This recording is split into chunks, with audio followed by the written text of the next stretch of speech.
Alemanha está mudando, e de forma bem rápida. Um dos reflexos da invasão russa da Ucrânia é que os alemães estão abandonando décadas de pacifismo, investindo pesado para se rearmar de novo, como nunca tinha feito desde a Segunda Guerra Mundial. Ou seja, o país que basicamente teve que se refundar sob as marcas dos horrores do nazismo, está reavaliando seu papel na Europa e no mundo, e talvez caminhando para se tornar novamente uma potência militar.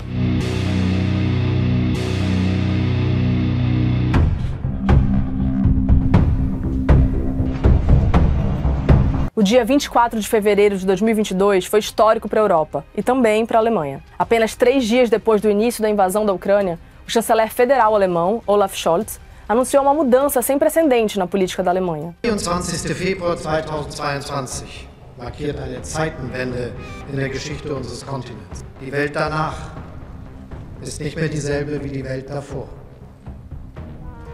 Im Kern geht es die Frage, ob Macht das Recht brechen darf, ob wir es Putin gestatten, die Uhren zurückzudrehen in die Zeit der Großmächte des 19. Jahrhunderts oder ob wir die Kraft aufbringen, Kriegstreibern wie Putin Grenzen zu setzen.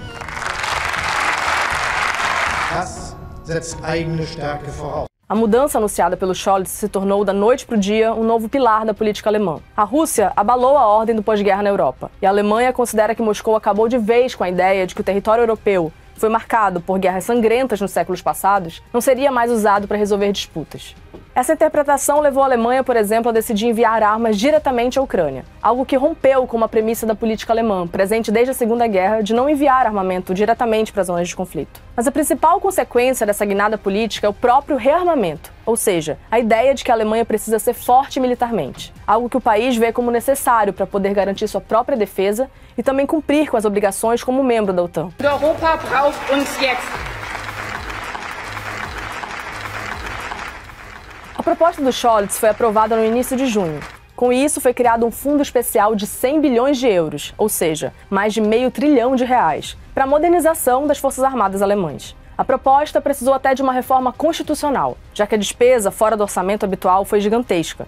Não só a base da aliança de governo do Scholz, que une centro-esquerda, verdes e liberais, mas também a oposição conservadora apoiou. Die Bundeswehr wird wohl dann die größte konventionelle Armee im europäischen NATO-System. Bom, isso tudo representa uma mudança profunda por causa do passado belicista da Alemanha. Foi protagonista da Primeira Guerra Mundial e causou a Segunda. Os planos atuais de Berlim envolvem gastar 2% do PIB alemão em defesa, conforme a OTAN vem pedindo há anos. Isso implicaria, nesse momento, um gasto anual de cerca de 70 bilhões de euros. Atualmente, a Alemanha destina 50 bilhões de euros à defesa, sobretudo para a manutenção das forças militares. Mas o que isso significa? Após anos de pacifismo, será que a Alemanha vai se tornar uma potência militar? Ganz davon ab, in welchen Fristen und welchen Zeithorizonten das Geld aus dem Sondervermögen, also bis zu 100 Milliarden, eingesetzt wird. Aktuell zeichnet es sich ab, dass das so in etwa in einem 4- bis 5-Jahres-Horizont ausgegeben werden soll, also mehrjährig, natürlich nicht nur in einem Jahr.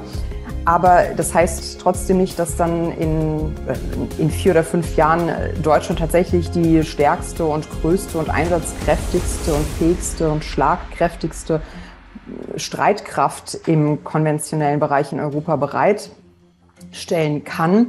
Denn viele Rüstungsvorhaben haben quasi Zyklen, die sich über viele, viele Jahre strecken. As Forças Armadas alemãs enfrentaram décadas de cortes orçamentários e, segundo especialistas, estão atualmente mal equipadas. Por isso, a lista de demandas deles ao governo é extensa. Ja, es ist ja nicht nur ein Wunschzettel, sondern es ist eine Liste, die die Bundeswehr über die vergangenen Jahre aufgehäuft hat praktisch. Also wenn man sieht, dass es Hubschrauber gibt, große, schwere Transporthubschrauber, die inzwischen 50 Jahre genutzt werden und wo schon vor 20 Jahren hieß, dafür muss jetzt aber dringend mal Ersatz beschafft werden. Die Kampfjets, die die veralteten Tornados ablösen sollen, das sind nur 2 Beispiele für milliardenteure Projekte, bei denen sich zeigt, dass die Bundeswehr in den vergangenen Jahren gespart hat, sparen musste.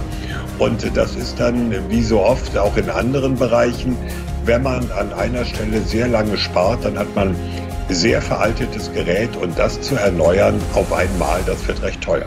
As atrocidades da Segunda Guerra Mundial levaram a Alemanha a se reinventar como uma nação pacifista. Era uma relação ambivalente. Ao mesmo tempo em que evitava entrar em confrontos armados, a Alemanha, ao lado da OTAN, estava na linha de frente da Guerra Fria e mantinha um exército em forma. Mas uma pressão pacifista influenciou a política da Alemanha Ocidental.